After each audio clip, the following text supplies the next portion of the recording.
Love the opportunity to cross paths with creators of all shapes and stripes. And I don't think I've ever had. Do I call you graphic novelists? What's the? I've got Tombstone and Graydon Square joining me here. By the way, it's great to have you both. Thanks for coming. Thanks, Seth. Thanks for having us. Thank you for having us. Tombstone and Graydon Square sounds like a damn action movie, by the way. I just think that's awesome. But is it comics? Is it graphic novels? What do you like? What do I call it?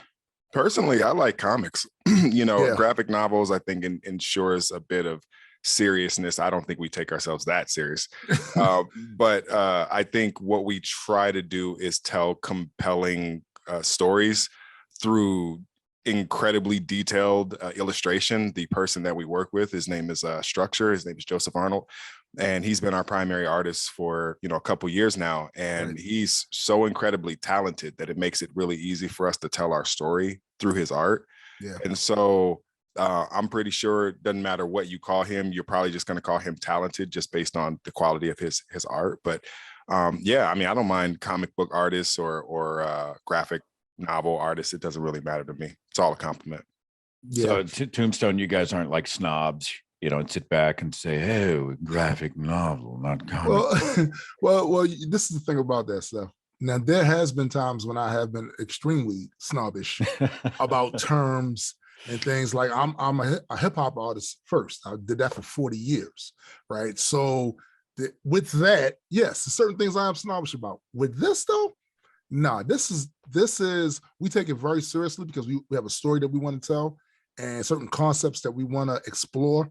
But it's also fun. It's supposed to be fun. That's part of this too, right? So no, you can typically in the comic book realm, when they talk about a graphic novel, it's a really thick book with a bunch of pages and illustrations. Each one of our pages is about 24 to 26 pages for each issue. Each one of our issues. Yeah. So it would be just a comic book. Yeah. But all right. But there might come a day where we compile those up in volumes and make one big graphic novel with it. That could happen. Well, the artwork is really impressive. It's really something.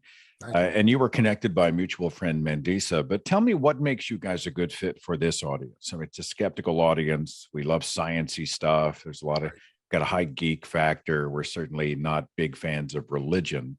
No. What's a good way to connect what this community is to what you're doing? So I would answer that question by looking at our track record in the past.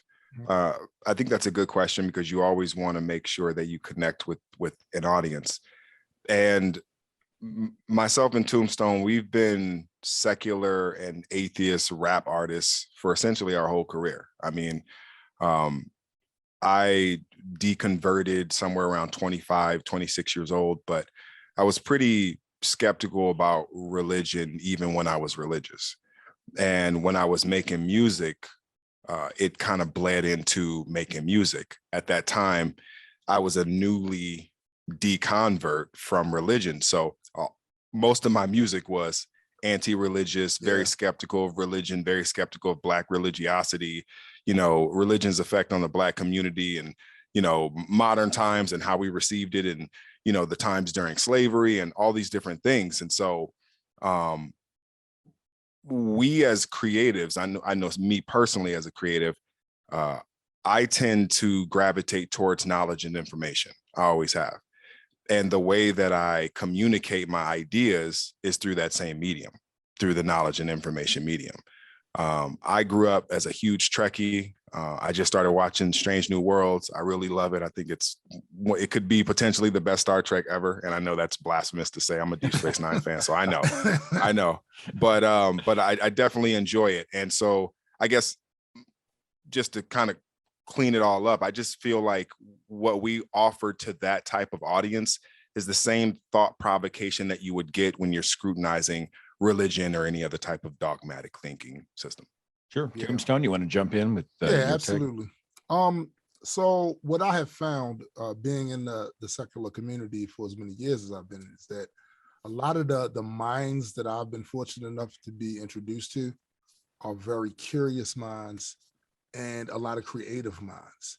So with this particular project that we're doing with the comic books, if you want to think about the theme of it, just imagine Game of Thrones with a sci-fi backdrop and just a hint of the superhero genre put all together in a vessel to ask a specific question about the nature of reality. Are all realities both true or false? And within that, within those parameters, we are questioning these things and using a lot of the same tools we use to escape religion and put those things inside the story narrative. And I think for this particular audience, the same way we did with our music, Graydon has a huge discography.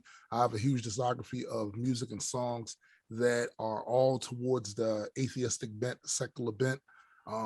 The type of questions we use this story to ask, I think would be very interesting to people in this audience. Yeah, it speaks to, like you mentioned, Trek, right? Star Trek was a great example of using fiction to actually open up the broader issues about humanity in the real world, you know. Absolutely. From Roddenberry Star Trek on.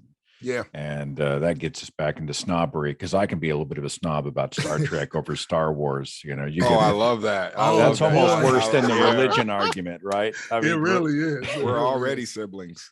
You've got these sort of existential questions, questions related to reality. That's an interesting marriage. Do you write the text of it first? Do you storyboard? Do you have the overall idea in your skull? And I don't know, what's your creative process? I'm just curious, because this is a foreign language to me, right? I don't know how to do this type of stuff. Where do you start? So first, full disclosure, we are chaotic in our method. Right? We are very chaotic in our method. We came up with a story, 7 years ago now? Yeah. Came up with the idea for a story. And we didn't like the original one we came up with. It was too convoluted. So when we decided to redo everything, we started with 2 characters, just 2. Both of them are proxies for each other. Lord Entropy is a proxy for myself. Most of my music takes a dark bent, even from my stage name, Tombstone the Dead Man, you know. And Graydon, of course, a lot of his music focused on progression, progress, advancement, things of that nature. So his character, Gray of Extropia, comes from a civilization that focuses almost exclusively on that. It's all about pushing things forward and going over that next horizon, right? So when we came up with those 2 right there, we fleshed them out and we built a reality around them. So in the process of doing it that way, though, we developed a lot of bad habits, right? So the way we typically come up with the stories, something that our head artist, Joseph Lawries, he said to me recently, was like, you guys are like gardeners when it comes to narratives. You plant the seeds of the narratives and then you see where they grow from there. So we come up with the concept of the characters, what their motivations are, their backstories, their history and their lore. And then once we flesh them out and they feel like substantial, real characters, what would this character say in this situation? And we go back and forth. We get in our little writing sessions, going back and forth. I mean, no, that's kind of cool. I mean, you get to create and discover at the same time. Yes, right? That's exactly it. That's exactly it. That's really and it cool. works. It works. We wind up, it's funny stuff, because doing it that way, as chaotic as it is, the way our artist has to then decipher the madness, we're like on the document, he has to decipher all that madness. But doing it that way, I know between the 2 of us, we've probably written between 5,000 to 10,000 years of history of these characters and these civilizations that we explore right here. Doing it that way. You know? So then, Graydon, there becomes you sort of have rules, right? We've now established the rules of what can happen in this world and what can't happen, what can happen with this characters and what's against character. I mean, do you find that where you create the world, but now you're sort of, you got to operate within it, right? Yeah. Yeah. Not only that, though, but a lot like the rules of music, you can only really think about bending or breaking them when you have a fundamental understanding of the basics. Right. Now, I will confess, story writing and world building is not my native language. So like Tombstone said, we made a lot of mistakes early on trying to create what we thought a comic book was, or what we thought a story was, when in reality, we really didn't have that much experience in doing that. But we did draw from the other influences and inspirations that we had. So within Star Trek, there are rules, right? Like you don't see very much magic use outside of Q and the Prophets and a couple other things, but it's not really even magic. It's just a function of the reality that they explain by these particular characters. And we're no different. Our characters that have certain abilities are in most cases a function of that reality's standard model. Their laws. Yeah, their laws of physics essentially allow for this particular force to be existent and guide this level of technology or these particular power sets that actually exist. But it's built within the standard model of the reality that we're talking about. And we also argue that we're not dealing with just one reality. So there's, like we talked about earlier, there's a greater ontological conversation that's happening, but we have to start at a level of simply two characters with a particular relationship with each other. They know each other, they have a history. That history has evolved out of a particular incident, and there's another incident that it evolves out of when you first get introduced to them. You try not to make rules you can't follow later on, you know, so there's always that aspect of it, but we try to follow the same system that the influences that we were inspired by have. And so stuff like Star Trek, Stargate, Battlestar, Farscape, like I watched all these things growing up, and they had a certain way that they did things, and they were for the most part consistent. I know people are going to say, but New Trek sucks. Okay, I get it. But for the most part, they followed their own rules, and they were able to build a compelling reality that were rich with characters that people enjoy. So who are you going after? You got a target audience in mind? I mean, beyond the sort of secular, sciencey, geeky types, you know, I mean, Absolutely. Who's your perfect world? Who do you want? So, well, like I said, we're very inclusive. I've been reading comic books since I was a kid. That's one of the things that helped me escape, have an escape from the type of areas I grew up in, right? The comic book world, because in those comic book worlds, almost anything is possible. And in the world that I grew up in, a lot of things were made to seem like they weren't possible, right? So our comic book hopefully appeals to a wide range of people, but specifically, I think it will attract comic book fans in general, because by me being a fan of the genre and have been reading it forever, I just turned 53 a couple of days ago, right?